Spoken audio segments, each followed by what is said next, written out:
Okay, good morning. Ayin Beis. We're closer to the bottom of page 1156. And just to sum up what we've learned, he's coming to explain the first level of bittul of oir. As we said, it's a high level, but in the levels that we're going to discuss is the lowest of four levels. And it's called Heder Tfisis Mokim. The best way I can translate it, at least till now, is that a lack of sense of its own value, because it's connected to its source and it feels its source. So the oir is completely bottled to it. The discussion is, since we're talking about oir compared to atzmus, not oir compared to higher level of oir, let's say as it is with a flame and sunlight, how do you say Heder Tfisis Mokim? Atzmus is completely beyond Gili. So he's coming to explain that oir, though it's infinitely distant from atzmus just as yesh is, but still because it's a reflection and its property is revelation, there's an element of sensing its source or not sensing its source. A yesh doesn't sense its source. So you can't call Heder Tfisis Mokim. You can't say the yesh is nullified in the presence of atzmus because it's not nullified. It doesn't feel atzmus, it doesn't feel connected. It's a creation of atzmus, and the mere fact that it doesn't feel connected, that alone indicates a mitziusi v'atzmuse of atzmus, as we learned. In other words, the fact that mere fact that it doesn't feel its source, but it does feel its source. So we didn't finish the discussion with to explain that. He went into discussing the faculties, difference between rotzen and seichel. And the words so far used were that rotzen is not chutz la'atzmus hanefesh. It's not outside of the core soul because, as we discussed, it reflects what the soul wants. Seichel is chutz la'atzmus hanefesh because it's a specific faculty. You can't call it a reflection of the soul in its entire, the full soul. It's one faculty of the soul.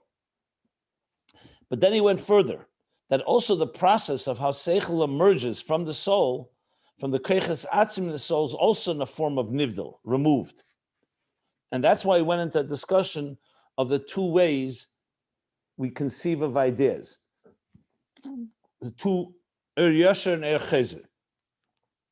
When you conceive of an idea in a regular fashion, yasher, it means you're generating your koyach hamaskil, which is a koyach nelem, called hamshach nelemis. It's a concealed faculty originating from the soul.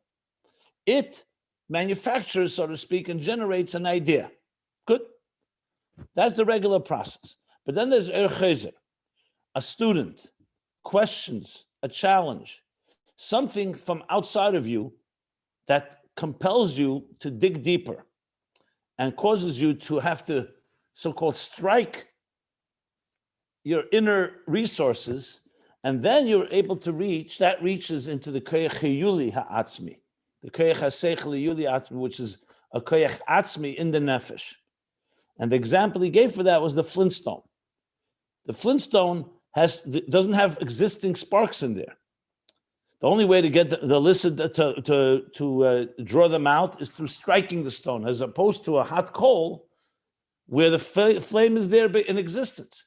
The thing is, you need to fan it, you need to blow on it for the flame to emerge. And the result is that the flame with the coal, it's a limited flame. Ultimately, it won't last, it will burn out. And the sparks in the stone, in the flintstone, will not get diminished. As many times as you strike it, it'll continue to bear sparks. What is the nimshal, the moral? That the koyach hamaskil has a certain flow of intelligence that goes from the koyach hanelam, from the concealed faculty, to when it's revealed. And there's a limited flow, in addition to the fact that there is already something there that is, you can call a mocker for seichel, as opposed to the koyach hiyuli atzmi is nivdal, it's removed. There's no sparks in there, and even when the sparks come, they're in a separate way. They're not like a regular flow coming from there. But what you have access is a deeper place, and therefore the flow can continue incessantly on an ongoing basis. Okay.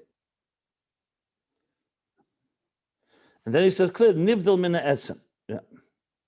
Then there came a parenthesis that we learned. That's the last thing what we learned. That even the koyach hamas, so right now, according to what we learn now, we've established that essentially yosher, the seichel yosher is koyach hamaskil, and that would seem to be more connected to each other because it's a source for intelligence.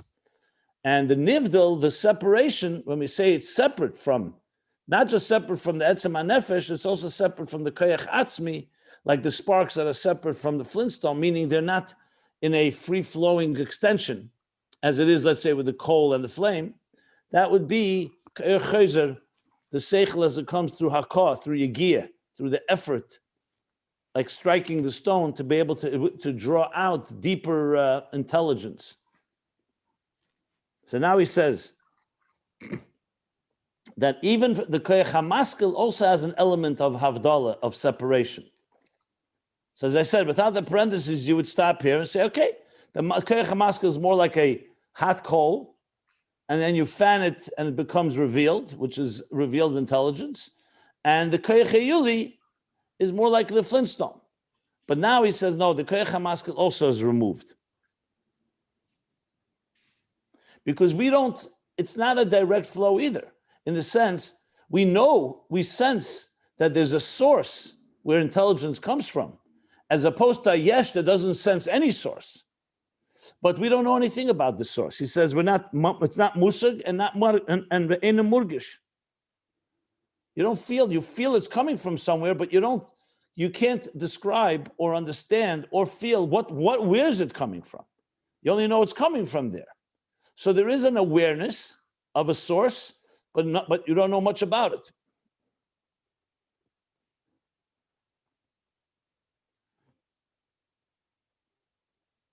Okay. And then we were stopped at that line, V'gam zeis she'en metzias idei hergish mekere, k'mei iliva'ol. So I decided to go to Tzadik Daled, because yesterday I tried to explain it. I think I got it, but in Tzadik Daled, he actually elaborates on it. So I want to just read the line. We're going to learn this later inside, but I just want to read how the Rebbe, Frierdiker Rebbe, takes this line from his father, the Rebbe Rashab, and how he explains it. I think it's a little, so I'm reading on page 120. I'm just stopping first for 2 lines. This line that he says, "V'gam zeh she'em etzias idei hergish mekere." So I explained that it's not like ilav olu, it's like yesh ma'ayin. But what does it mean? She'em etzias idei hergish mekere. So the Frierdiker Rebbe says the following words.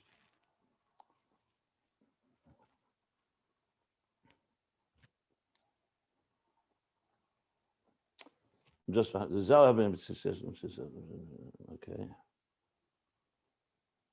Here's the Frierdiker Rebbe quoting his father with some explanation. Oh, I'm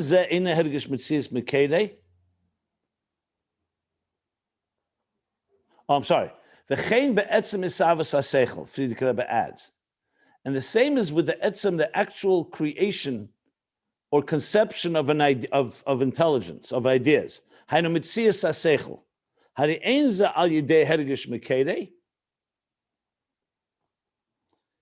In other words, what he's saying that the pshat in this is not the way I said it yesterday. He's saying that the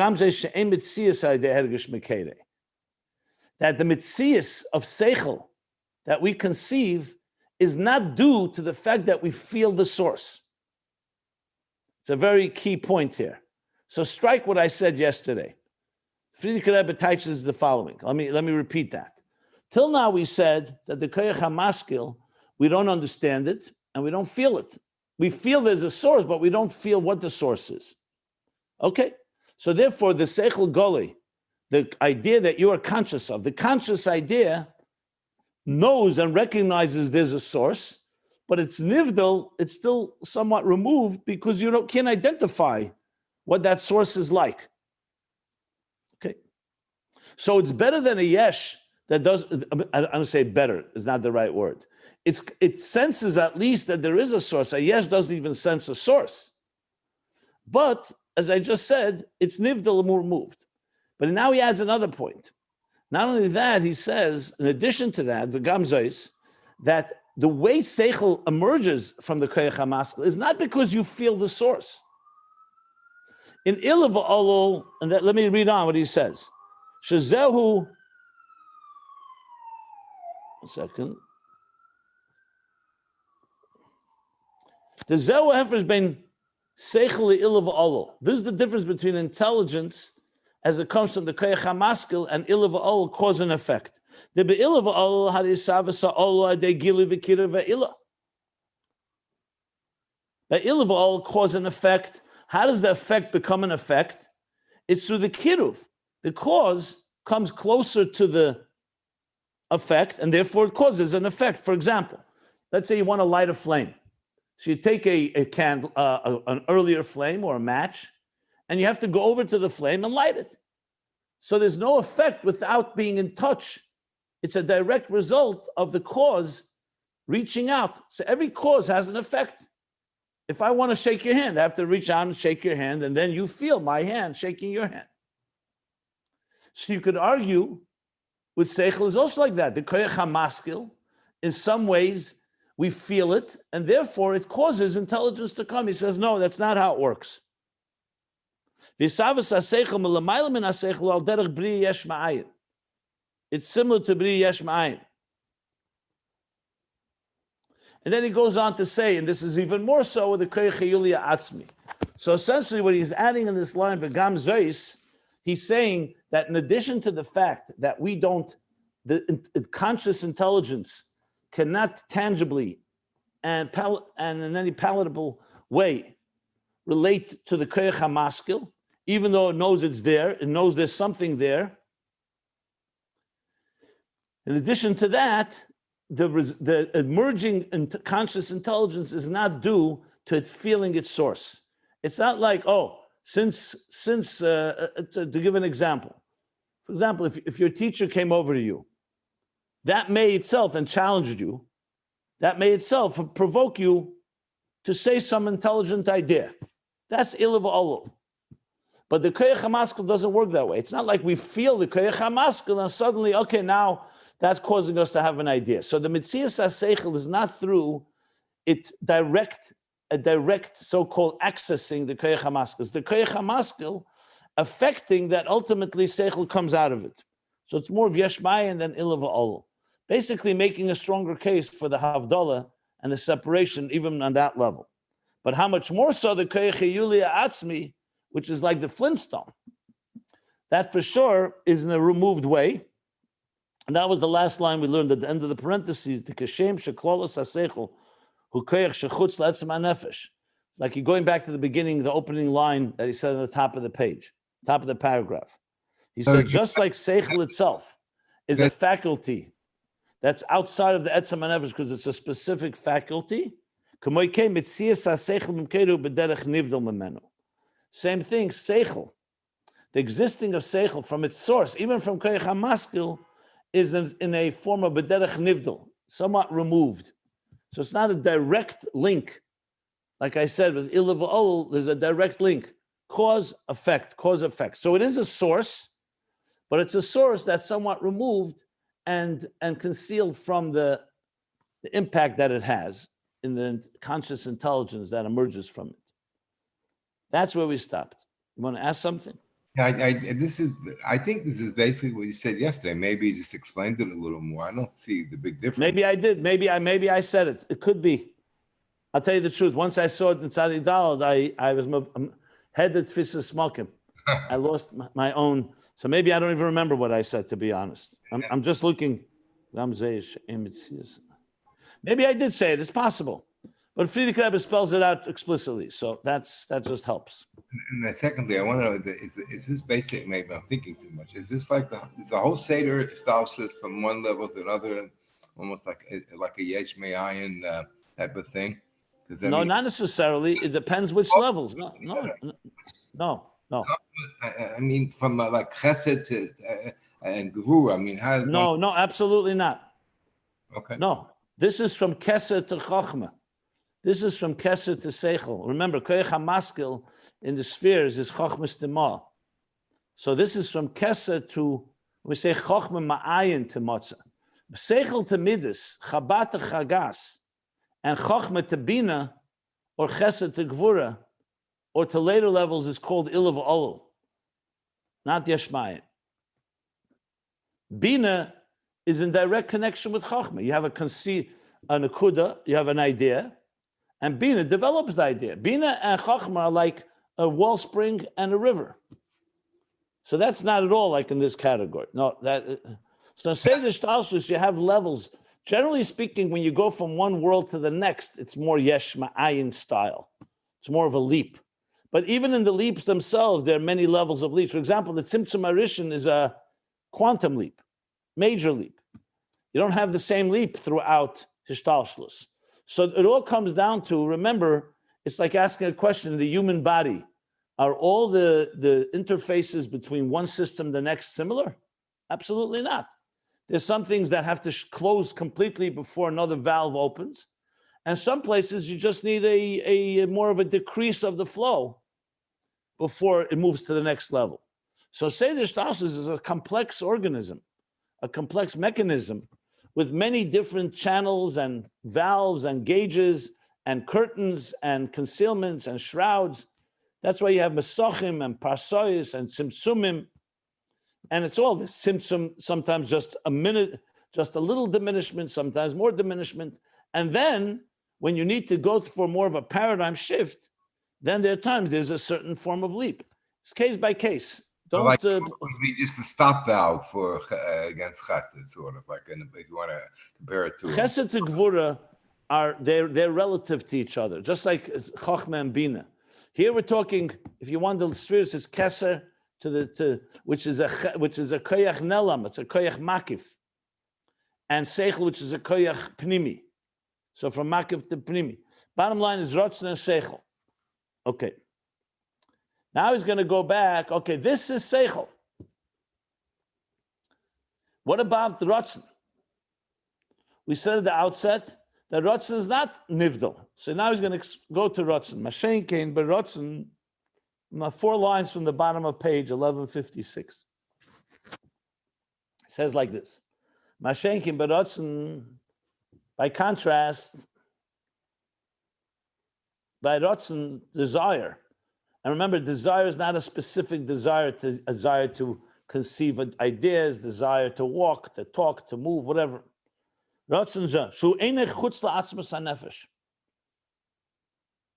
It's not outside of core soul. Ki'im hispashtus nefesh. It's an expression, an extension of the nefesh. Remember the example I gave with the chief of staff. Rotzen is the way the nefesh communicates and expresses itself. What does the nefesh desire? And it could be many different expressions. Seichel is a particular faculty. Rotzen is more like an oir that reflects an espashtus, which means literally espashtus means extension, expression, espashtus, extension of the nefesh. So now he's going to say, Harigam harotzen, habom keich harotzen. So remember with Seichel, we spoke about 2 things.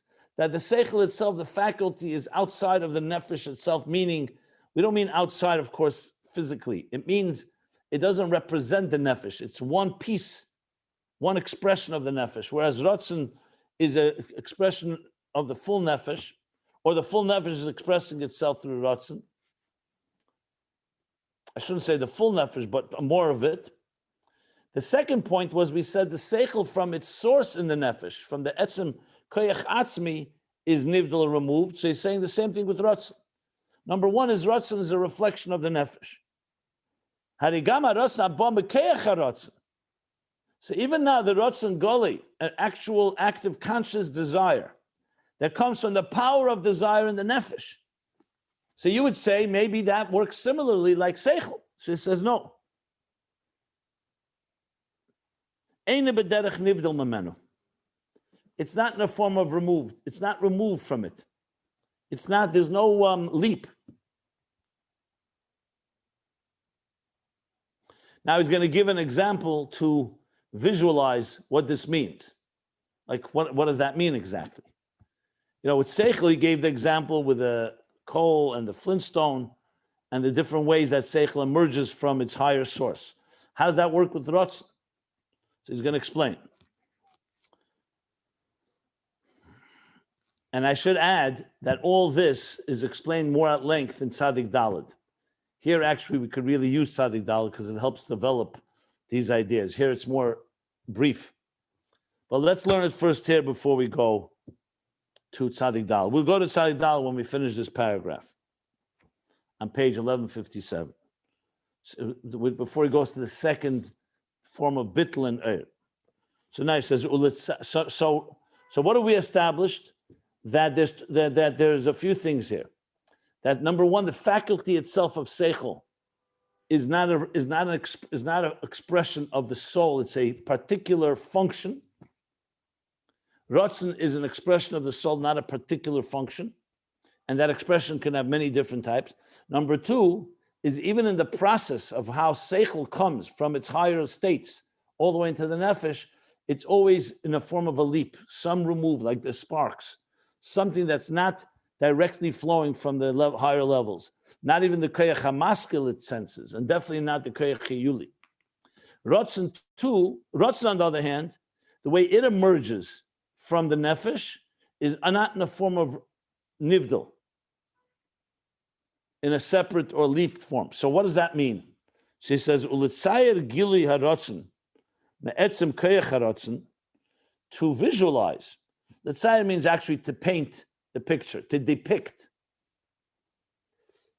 This, what was just stated, the gili haratzon, the revelation of desire from the etzem koyach haratzon. Because remember, before all these faculties, whether it's seichel or midas or ratzon, before they become conscious, revealed states, they are all in the potential state, in the power, the capacity, the koyach haratzon, the koyach haseichel.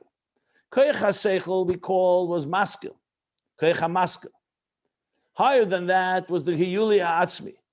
Ratzon too doesn't just come out of nowhere. It also has a koyach. She says to imagine or to litzayir, to depict or to visualize or to paint to somewhat get a picture of how Ratzon, the Gilei Ratzon, comes from the core me'etzem koyach HaRatzon. He says, "Hu kamoi b'Ratzon shehu behechrech."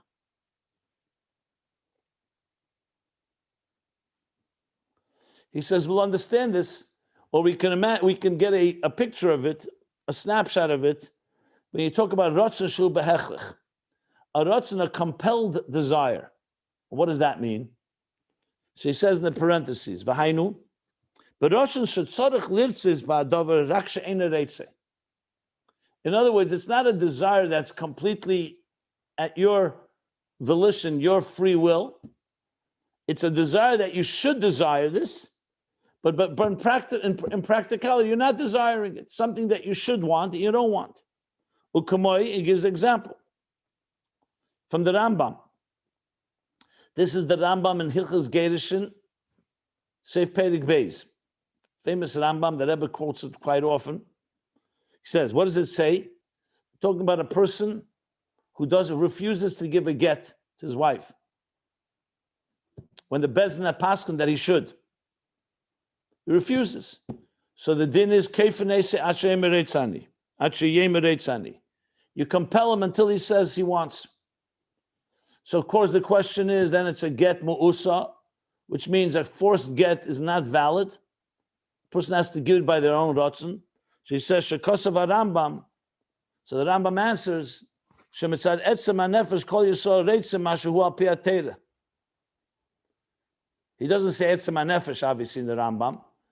But the teich in the Rambam is that every Jew in his inner self really wants to do what it says in Torah and avoid mitzvah and avoid avedas. So he says, Yitzrehu sha'anse. It's not the Bezdin that's forcing him. It's his Yetzer Hara that's forcing him to do something against his natural desire. That's why l'chein moyel kfiyah. That's why compelling him helps. If you force someone to do something that they don't really want to do fundamentally, that would be not a proper get. invalid get. But if they really want, and the Torah paskins, that a Jew wants to do what Torah says, so the kfi is not real kfi. You're just removing the resistance that's coming from some other place. So the Rebbe Rashab is saying this is a geder of a rotzen shehu behechrech. In other words, a rotzen that came through compelling something. Person is supposed to want it, but doesn't actually want it until you force him to want it. I know this can be a dangerous territory. Not all of us, we don't have the right to go say that about anybody. But here in the halacha, this is a din in Torah, where the Torah says this is allowed because of this reason. What are the conditions that we say he wants to really give a get? I mean, there has to be something horrible, something. Can you force somebody to get married, force somebody to give tzedakah? I think you can too, but I don't know. Listen, first of all, giving tzedakah is not affecting another person. It's not. Here you're talking about a husband and a wife. If a person doesn't want to give a get, it can affect a woman to be an aguna. So it's not a small matter here. Second of all, I don't want to go into the halachas. You have to look in the halacha there. It's not common practice today, even though some people say it should be used, because there's some people who just refuse irrationally. The bottom line is a bezdin has to determine. If a husband and wife come before a bezdin, and they have a din Torah, and the wife wants to get a divorce, and the husband doesn't want to give. So there's a like in any din Torah, they ask questions like what are the grounds for divorce? If the bezdin paskins that yes, he should that she is correct, so his desire, he should give the get immediately. Let's say he doesn't. So that's where the Rambam comes in and says that in truth is he really wants to fulfill what the bezdin said. But therefore you have to help him a little. You can't say this across the board in everything because you say it by gittin, and I guess in situations where there are a few places where there's kefir. I don't remember all of them. It's not just by get. There's a few others. But no, you don't say this as a common rule because not in every case the Torah tells you have to go force. If somebody, for example, is supposed to give meiser from tzedakah, doesn't say anywhere that bezdin is supposed to enforce it and force him to do it. Listen, people, there are things that you can't compel. I would assume, and I didn't look into it right now, that one of the strong reasons for this is because you're dealing with another life. You're dealing with trapping or keeping her trapped. That's not a small matter in Torah and halacha. But I don't think it's relevant here. The point being here is, well, let's see where he's going with this. And then he goes on. That's b'derech hechrech.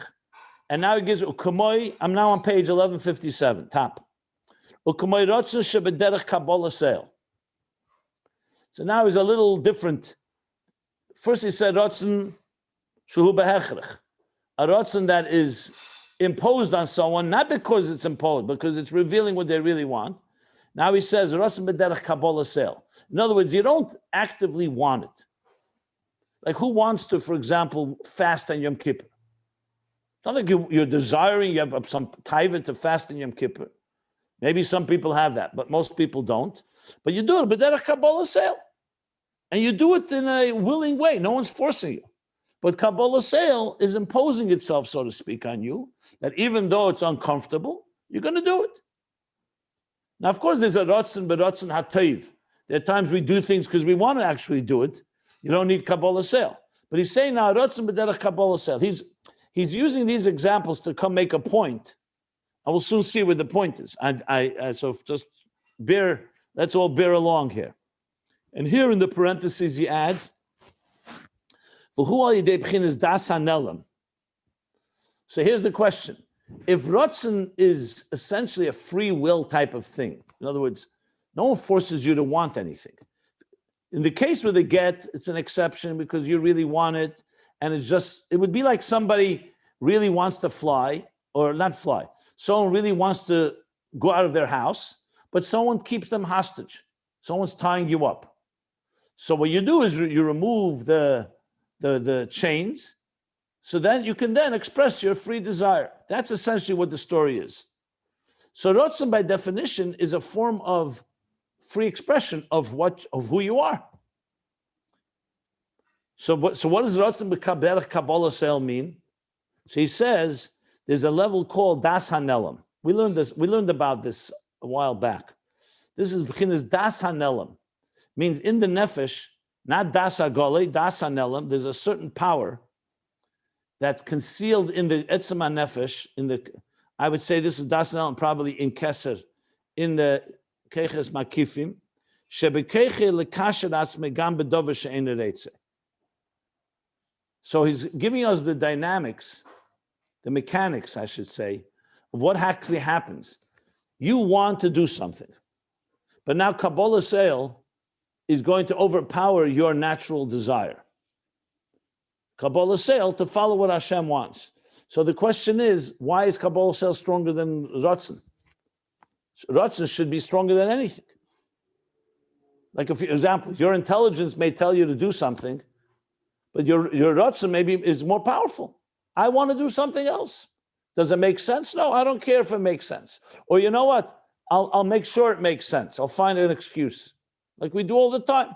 I want something. I want a tithe. I mean, not necessarily a tithe in a grubber way, something prohibited. I desire something. Someone says to you, it's not such a good thing to desire. Say, you know what? I still desire it. So why is Kabbalah Sel stronger than Ratzon? So he says the mechanics of it is there's a thing called Das HaNelam. Das HaNelam, we learned, I'm trying to remember where, I'm almost sure it was much earlier. I'm talking about hundreds of pages ago. That Das HaNelam, Das is from the word hiskashus, like in Tanya, in Perek Gimel. Then the Perek Gimel, he says, Das comes from the word hiskashus, to bind yourself to something. That's why Adam Yoda, intimacy is compared to Das. So there's a Das HaNelam in the nefesh that is fundamentally connected to God.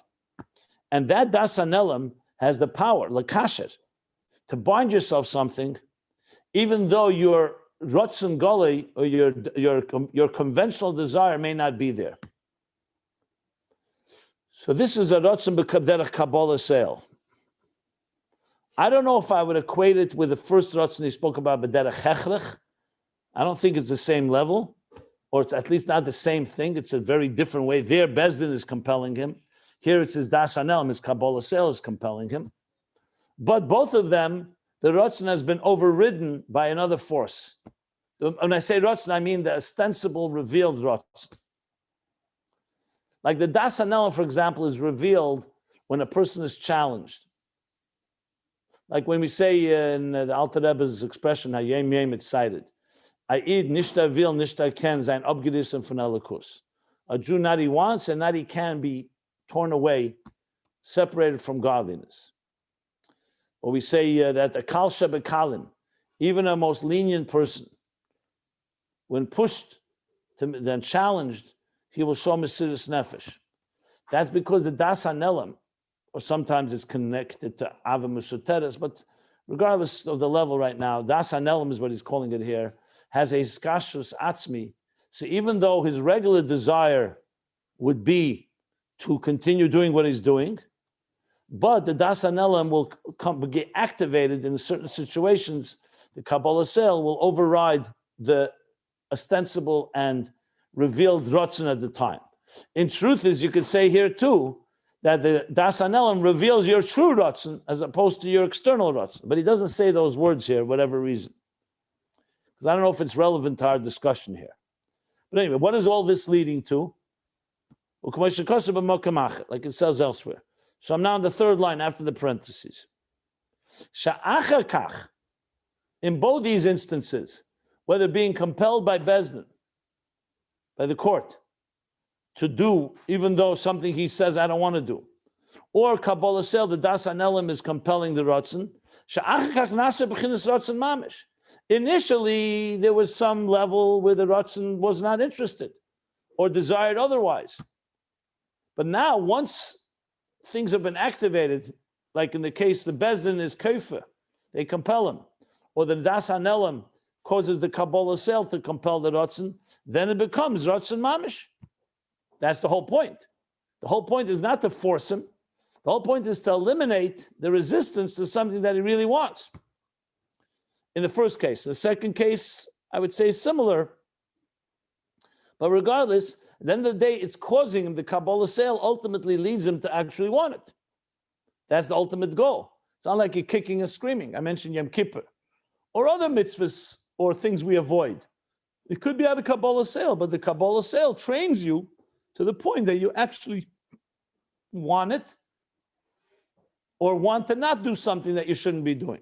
So that becomes Ratzon Mamish. Again, we haven't finished the subject.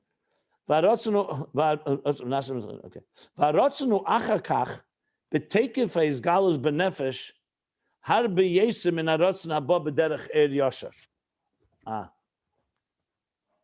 Here he went backwards. He started with Er Chezer and then went to Er Yashar. Remember with Seichel, we have the two methods. One is intelligence that flows from your power of intelligence, Koyach HaMaskil, into revealed intelligence, conscious intelligence. And then we have Er Chezer that comes through a challenge, a question, a student, and so on. So he's saying Ratzon is also like that.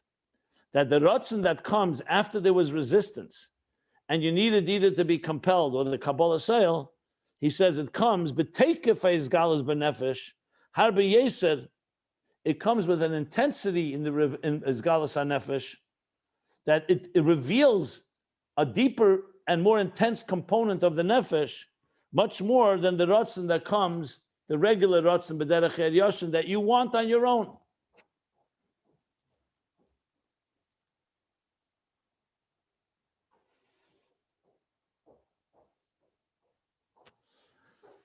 Okay, this is, as you know, this needs a little concentration here. Yeah, so essentially, where he's going now, he's saying that Ratzon too has two forms of Ratzon. When you want something, you want to take a walk, you want to eat a meal, you want to sit down and learn, and there's no particular resistance. It's something you want. It's coming straight. So the nefesh is the nefesh. There's the koyach haratzon. The koyach haratzon is like the koyach hamaskil now, but not maskil, it's koyach haratzon. So it's the power to desire, and then you desire something, and it's flowing very smoothly. And this is hundreds of things we do a day, things we desire. Doesn't take any strong effort. It's just like with seichel, it's the regular flow of intelligence. But then there are situations where it doesn't come straight, smooth. You don't want it, at least initially. And you may even want the opposite. But something comes into play that causes you to desire. Something challenges you more. Literally like with the koyach hamaskil and the seichel koyach hamaskil, and then comes a question or a challenge or a student, a helen behester, he said, and that will elicit even deeper intelligence, but now you're going deeper into the nefesh, not into the koyach hamaskil, into the koyach yulia atzmi. So he's saying the same thing with Ratzon. There are things you want in a conventional way, it's coming from a certain level. But if you want to reach the koyach yuli ha'atzmi of Ratzon, it's only when there's resistance. Like in the case initially you don't want, or you need Kabbalah sel, you need something from outside to compel you, like the hakah, like the striking of the flintstone. Here the case in striking is not the yegiyah, the effort like you have in seichel. Here it's the challenge that causes you, forces you to want to reveal a deeper will. And when you do that, that's a whole other story. I'll just use a simple example. I mean, the example is really from Yom Kippur, the one I gave, I think, yesterday. I don't remember, but maybe I didn't. I don't even remember now. Just let's take a marriage. A couple, they're married, they have shalom bayis, everything is going well. They love each other, they care about each other, they desire each other. I mean, Ratzon, I mean desire, I don't mean any necessary intimate way, just the fact that they want to be with each other. Everything is good. Then, God forbid, one day there's a challenge. Something happened. One person betrayed the other. One person did something that hurt the other. Whatever it may be. So what could happen now? It could either sever the relationship and cause it to begin to deteriorate. Unfortunately, that can happen. Or they go and they dig deeper and they say, okay, you know what? Something was violated, something was broken, a promise broken, trust was breached. Let's work on it. And they go, let's say, to a Rav or to Mashpia, to a therapist. And yes, and they work on it. And you know what happens? They find deeper resources. They find a deeper love that they would not have discovered, a deeper commitment had they not been challenged. And this is a common experience. It's not like a miracle. I'm not saying everybody reaches there. Some people, whatever reason, don't reach there, not because it's not there, because they either are too obstinate or too small-minded or whatever the reason may be. The Jews betrayed God this way. There was a marriage at Matan Torah, Yem Chasanos is at Matan Torah. Chasan Kala, Chuppah was Mahar Sinai. And 39 days later, they found themselves another god, another spouse, a golden calf. Complete breach of trust, very deliberate. Hashem says it's over. Go find yourself another nation, he tells Moshe Rabbeinu. Moshe refuses to accept that. He goes on the mountain and he prays and prays and beseeches. I mean, that's where Yom Kippur is born from. 80 days later, with all the challenges, Moshe had to dig deeper. And what did he get? He got much deeper Giluyim from Atzmus than he would have ever had at Matan Torah. Yud Gimel Midas HaRachamim. And all the language we always speak about when God, Moshe says to Hashem, show me your face. Hareini no esfeidecha, show me your glory. This is all on Har Sinai when he's begging for forgiveness for the Jewish people. Parsha Kisisa, that whole dialogue between Hashem and Moshe and God is all about digging deeper. What's Moshe doing? He's doing exactly that. He's going Chayzer. So Matan Torah was Yosher. The Eibishter gave Moshe Kibbutz Torah Sinai, and everything was beautiful. The contract, the marriage contract between Hashem and the Eden. But then they breached the contract, or they didn't receive the contract. However, you explain it. And what happens as a result? A much deeper connection that becomes indestructible. Because as long as, there's a halacha that says, Shtar sheyotz alav irur. If you have a contract with someone, so it could always be challenged. Let's say you have a contract, two business partners, or a contract you lease a home from someone. And then someone comes and challenges the contract.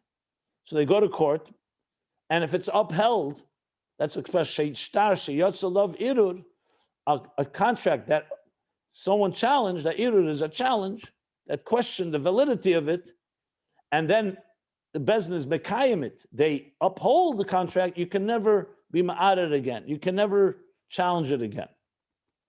Like it's similar to a Supreme Court. There's some point you can't appeal.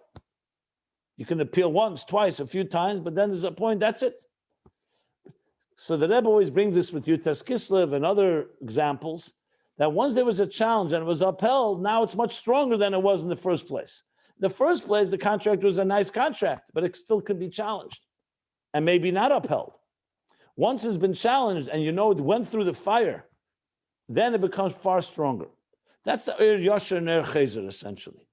So just like we learned before about Seichel, that Seichel has these two ways, same thing with Ratzon. There's a regular Ratzon where the Ratzon is functioning, everything is going nicely. That's Yosher. Then there's a Ratzon that is not so easy to access. Either in the case like B'derech Hechrech, where someone initially doesn't want, whatever reason, the Yetzer doesn't let him want, or a Ratzon that needs Kabbalah Sale to override it. He says once it becomes Ratzon, it reaches deeper into the Koyach Yuli of the Ratzon HaNefesh than the regular Yosher Ratzon. That's essentially what he's saying. He still hasn't explained why it's not Nivdal like it is by Seichel. But right now we have the comparison, Ratzon and Seichel, both of them have the two methods. A direct flow, or one that comes through some form of resistance or concealment. Like I just said, Yom Kippur is a perfect example for this. She says, then, Harotzon Achka b'teikef ha'izgalus b'nefesh, har b'yesim in Harotzon haba b'derech Yosher. Once the desire is established, after there's been some concealment or some resistance, the izgal, the intensity of the izgalus b'nefesh is far greater than the ratzon that comes in a regular flow, conventional desire that did not have such a resistance. For who? And what this means is Shabba Mekeach Harotzon Hayuli Ha'atzmi. Just like we said because this resistance causes it to come from the power of Ratzon, not just the Koyach HaRatzon Shabanefesh, but deeper than that. the koyach harotzen hayuli atzmi, that potential core state, shagilui misham hein dafke be'er chezer.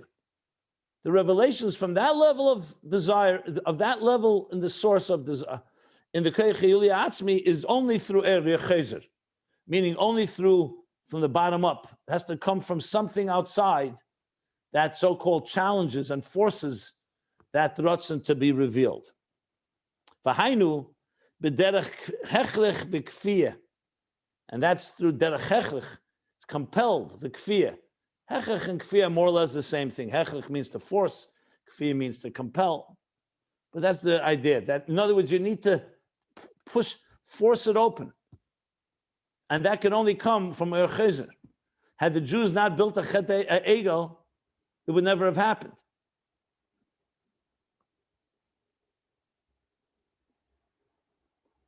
Ubavadai, and it's certain, Shezeu Gamkin Rak Masharotz Nimtzim Menu. Lo Shakoyach Hasmi B'chinas Moker. Okay.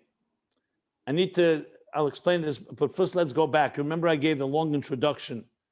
Nefesh, Keches Nefesh Neshe Keches, Keches Atzmim, Keches Hiyulim, Keches Nalamim, Keches Gluyim.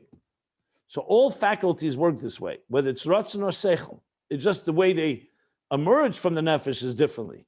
But they all go through these levels. So just to make this clear, he's talking here, 1, 2, 3, 4 levels that I recognize. Nefesh itself, that's the Nefesh. Then he's talking about the Keiches that come from the Nefesh. So there's the Keich Yuli Ha'atzmi, what he called earlier Keiches Atzmim. Then he's talking about the Keich HaMaskil or the Keich HaRotzen. That's the Keich Nelam, not Yuli Atzmi, but Nelam, concealed. And then there's the Keich Goli, the revealed faculty. In Seichel, it works like this. Conscious intelligence is Seichel. Keich HaMaskil it can be called a source for intelligence, but it's also somewhat removed, as we learned. Keich Seichel Heyuli Atzmi doesn't have in it like the Flintstone. There's no mitzias of Seichel. You can't even call it a mocker, a source. And the only way to access that is through a challenge, through questions, through striking it. And then there's the Nefesh itself. Now, the way Seichel emerges, both from the Nefesh and how it ultimately, the process, is in a removed fashion. With Ratzon, we know it's not in removed. He hasn't finished the subject yet. But Ratzon also works this way. There's the Nefesh. There's the Isgalus Ispashtus on Nefesh through the Ratzon. But the Ratzon has, the Ratzon, like he says, Koyach HaYuli, Koyach HaRatzon HaYuli Atzmi. Then you have the Ratzon, Koyach HaRatzon, like the Koyach HaMaskil. And then you have the Ratzon Goli. To reach the Yuli Atzmi, you need some form of challenge, a hechrech and kfiyah, something to compel to reach into that place. But we still have to understand, so why is Ratzon different and not removed? So we already learned because it's an expression of the Nefesh, but we'll soon see in a moment what the reason for that is. So he's saying now, Obavadai, that this, when we say Ratzon comes from the Koyach Yuli, Koyach Atzmi, who bechinas Mokkah, Koyach Atzmi and Koyach Yuli Atzmi is interchangeable here. He's not separating between them. Some places it's seen as 2 levels, but here he's combining Koyach Yuli and Atzmi clearly together. Okay, so he says, way Ratzon comes from the Koyach Atzmi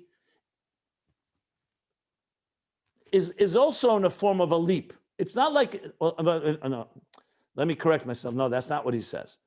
The way that Ratzon comes from the Koyach Atzmi is not like it's a source to it. Remember we said the Koyach HaMaskil, you can call it a source for the conscious intelligence. You can't call Hiyuli Atzmi a source because it's removed. Same thing he says with Ratzon. The Ratzon that ultimately becomes a powerful desire, even after the Hechrech, that compels us to reach into Hiyuli Atzmi, he says it comes from there, but you still can't call it a source for Ratzon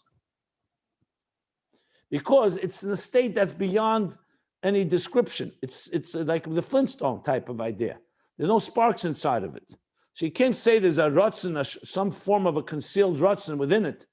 It's just in the Nefesh, there's this power. And it's accessed when there's the resistance and the thing that compels that Ratzon to emerge. And here's the key. Here's the distinction. It's true, the Koyach Yuli Atzmi of Seichel is not called a source, and the Koyach Yuli Atzmi of Ratzon is not called a source. But the difference is the way the Ratzon emerges from the Koyach Yuli Atzmi is not b'derech nivdal mimenu. Ima yesh ha'koyach atzmi muvdal mimenu. I know it sounds like a contradiction. So he's saying even though the koyach atzmi is beyond the Ratzon itself, but the way the Ratzon emerges from it is not in a separate state. The liyah shekoyach haratzon, this is explaining, being that the power of desire, ein koyach shechutz la'atzmos hanefesh, is not a faculty that's outside of the atzmos hanefesh. Why? Because all it is reflecting what the nefesh wants. Ulechein ein b'chinas mitzias koyach ba'atzmei. The parentheses, yeah, that's why we don't call it as an existing self-contained faculty. Mitzias koyach ba'atzmei. Koyach ba'atzmei would be in a faculty. Seichel is a faculty. The Ratzon you don't call ba'atzmei, came b'chinas ayin. You call it a level of ayin. Interesting, ayin, like bittul. Because Ratzon doesn't have anything of its own. All it is an expression of the soul's desire. Remember, we spoke the chief of staff. He has nothing of his own. All he is to convey the instructions of the king. The chief of the defense department, the head of the defense, the secretary of defense, or the secretary of commerce, or the other heads of department heads, they do have a function. Yes, they also are committed to what the leader wants, the king wants, but they have to focus on their function. They're not meant to be focusing on whatever the leader wants. They have to be doing their job. They can't be thinking of what's going on inside the palace.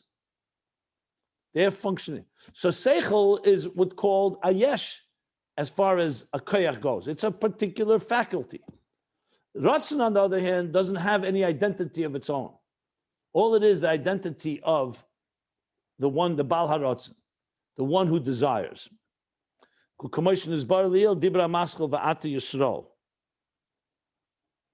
we learned earlier, Ati Yisrael, you know what that is? Volume 1, he says page 87. So we're talking about literally, back in the chapters 50, 60, back in volume 1, we talked about Ratzon. I mentioned a number of times, a lot of what he's discussing here, he refers back there. So it's all coming together here. Actually, this parenthesis can help us explain why the Rebbe Rashab is using the example of Ratzon and Seichel. Why did he need this example to explain the difference between Eir and Yesh? I'll get to that when we finish the subject matter, because it's all part of that interface. I'll explain later. I don't want to confuse matters here. That's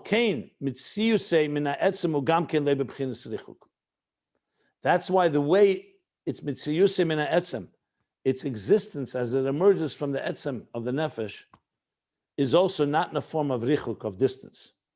In other words, since the Ratzon, all it is an expression of the soul's Ratzon, whatever the soul wants. Whether you want to jump, or you want to sit, or you want to sleep, or you want to learn, or you want to do business, the Ratzon doesn't matter. It doesn't matter to Ratzon what it is that the nefesh wants. Seichel is all about details, because you have to use your seichel to figure out. If the melech wants you to go ahead and figure out how to build an airplane, or the melech wants you to go figure out how to fight a war, seichel is very different than these two. Yes, they're all driven by the king's ratzon, but seichel requires applying yourself to specifics. You need different experts in the field of aviation, the field of the military. You need different things. The ratzon part, like I said, asher kedeshanu b'mitzvayse v'tzivanu, is God's desire. It's not relevant here what the specific is. Al netilas lulav, al achilas matzah. So that's already the specific. But the part of the ratzon shebezeh, the ratzon is an equalizer. So all it is an expression of the nefesh. So he's saying, so even the ratzon that comes from the koyach yulia atzmi, even though the koyach yulia atzmi is removed because it's like a flintstone, it doesn't have in it an actual desire. Yet the desire is not something that's separate from it. It's reflecting whatever that nefesh really desires. So in other words, whether it was Matan Torah or Yom Kippur, by Matan Torah, the Ratzon was a far more, I would say, I don't say external one, but a far more revealed one. Yom Kippur was a deeper Ratzon that had to come through tshuva, that had to come through challenge. But yet, what did it reveal Yom Kippur? Not that Moshe and the Eibishter imposed it on the Eden. They revealed a deeper dimension of their Ratzon. So the Ratzon at the end of the day, even though the Koyach Yuli is more removed than the Koyach HaRatzon from the actual Ratzon, but the bottom line is that from the Ratzon's point of view, all it is reflecting what the Etzem wants, and therefore it's not Nivdal. That's essentially what he's saying here. It's not B'derech Richuk. I hope what I said here is understood. If it's not, I'll obviously explain it more, because the next piece is going to go back to Oyer. I don't want to go back to Oyer until we have this clear, because all this came to explain the Oyer. I know some of you may say this explanation seems to be more complicated than the original idea. Well, clearly the Rebbe Rashab didn't feel that way, because he feels that by understanding the way Ratzon works, we could understand how Oyer works. But before I continue, I'm going to stop here, but I want to just make sure, was anything understood? Was only nothing? Was 1% understood? 5%? 10%? So I'll try to explain it further and more, because it is very subtle. But I think I at least stated what the main points were. In Tzadik Daled, which we'll learn soon, he's going to elaborate a lot more, and I think it will be a lot more explanatory. But if anybody has an immediate question right now, I'm happy to answer anything.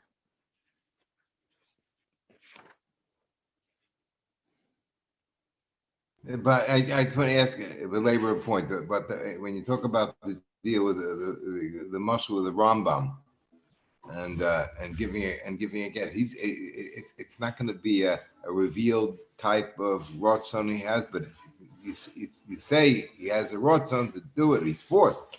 The only thing I can think, the guy is afraid of being beaten up by the thugs. I don't know what kind of Ratzon.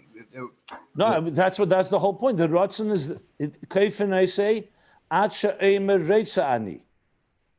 You're removing the concealment of the Yetzer Hara until he will say, I want. Now you could say he's only saying it because he doesn't want to be beaten. The Rambam says, no, he's saying because that's what he really wants. But he has another part of him that's blocking his own true desire. And the Torah decides what a true Ratzon is. But he's going to say Reitzani. He has to say, I want to do this. He says, I want. Okay, so that's what you need. It goes by the response. And the whole point is that when he says, I want, is he really wants. He just was not there yet. And they just helped him get there. Yes, the question is, what happens if he comes later and says, you know what, I only said I want because I was forced. So there's dinim on this matter. But the Rambam says this is not Chassidus. The Rambam says because he really wants, you're not really forcing him. You're just eliminating the block from him to say the true desire that he has. Like he says here, once he truly wants, the want is actually much stronger. Did the Jews want to reconnect to God after they built the golden calf or not? Or was it only fear of punishment? The answer is they wanted, because there was a true deeper love. But the deeper love sometimes has to be accessed through challenge. That's the point here. If there's no deeper connection, you're right, then the whole thing is a joke. Mm-hmm. We're talking about that there is a deeper connection. We're not talking about a Ratzon that is being forced, completely being forced. He's saying clearly here that it's a Ratzon that you really want. However, whatever reason, you needed to have the challenge to really come to that point. Look, it's essentially the concept of a Baal Tshuva, if you wish. A Baal Tshuva is a deeper connection because of deeper passion. The only way he could have come to it is through a thirst. He would never have been able to come to it if he didn't lack something. So you ask many people in healing, they'll say, it was the lack of something that caused me to appreciate what I really had. So that's the point here, that you ultimately do come to appreciate. If it's just we're not talking about some little game here that says, I just say I want. No, you actually come to appreciate something that yesterday you didn't appreciate because whatever reason you were distracted. It's like a wake-up call. We suddenly come to realize deeper truths. And then they come from a deeper place. And that, he says, the Ratzon, that So the Ratzon reflects that deeper place as opposed to Seichel that doesn't reflect it, it just comes from there in a removed fashion. That's essentially the point he's making here. Now you could make a big question here. Why do you have to go through the whole Yosher and Chezer? Why not just go straight and say Seichel is a particular faculty and Ratzon is a complete reflection of the soul, and you got the picture, and then go back to Oyer and explain Oyer. The reason I think he's going there is because he wants to explain that it's not just that there are two different levels of faculty. He wants to explain actually how the process, how you actually access those inner levels. That with Seichel, you also can access it, but in a way that's removed. I have to think about this a bit more. But essentially, there's more going on here than just to explain a reflection of the soul versus a faculty of the soul. But we'll go over it tomorrow more in detail. A little more thought. Okay, we stop here. We're close to the end of the paragraph on page 1157. And as you see, the Rabbi Rashab is quite relentless. Just like when you think you got it all figured out,